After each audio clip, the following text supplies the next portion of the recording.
Just asked me to do this. My name is Barry, and I'm a Sunday school teacher. I do some other stuff in our church as well.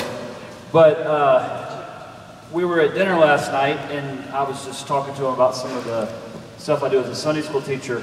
And basically, 2.5 years ago, our church, we realized there was a need for a 20s class. Okay, there wasn't a 20s class, we had a 30s class, and it was so-so, but probably 25 people on a regular basis, but it wasn't growing. So my pastor came to me, and we kind of decided, hey, we need a 20s class, and I decided I was going to teach it, and we went to another couple and said, would you come and be a part of that with us? So sure. So we took 5 couples, 10 people, and we started this class. Now it was in a tiny, tiny little place. You could probably get 12 people there total, okay? So we start going there. One of the couples, Justin and Annie, key people, we went to them, we said, we want you to come and start. Justin said, I think it's a bad idea, but I'll go do it with you. So Justin and Annie come in there, we got 5 couples, we start this class, and probably 2 or 3 months in, Justin comes to me and says, your teaching's okay, but the class is awful. We got to do something here. We got to have some food. So we start bringing food on Sunday morning. He said, we got to start having some parties, so we started having parties.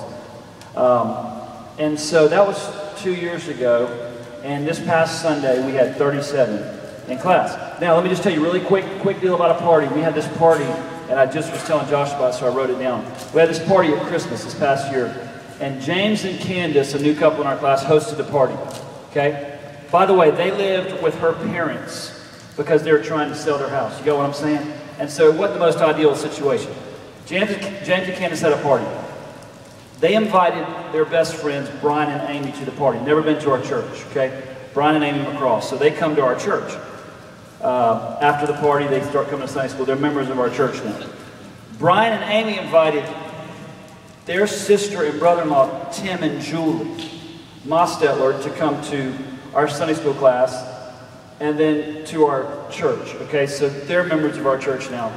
And then James and Candace, the original couple, invited Candace's sister, Michelle, and Patrick to come to our Sunday school class. And so they're now a part of our Sunday school class and a part of our church as well. I say all that to say this, you split classes and they grow. Now, last night, Josh taught at an event in my church, and the original couple, Justin, who said this is a bad idea, he leaned over to me in the middle of Josh's talk and said, I think we got to split our class again. So I'm just saying, it worked for us. I don't know if it'll work for you, but it worked for us. So there we go. That's the part. Give him a hand. And this is my good friend.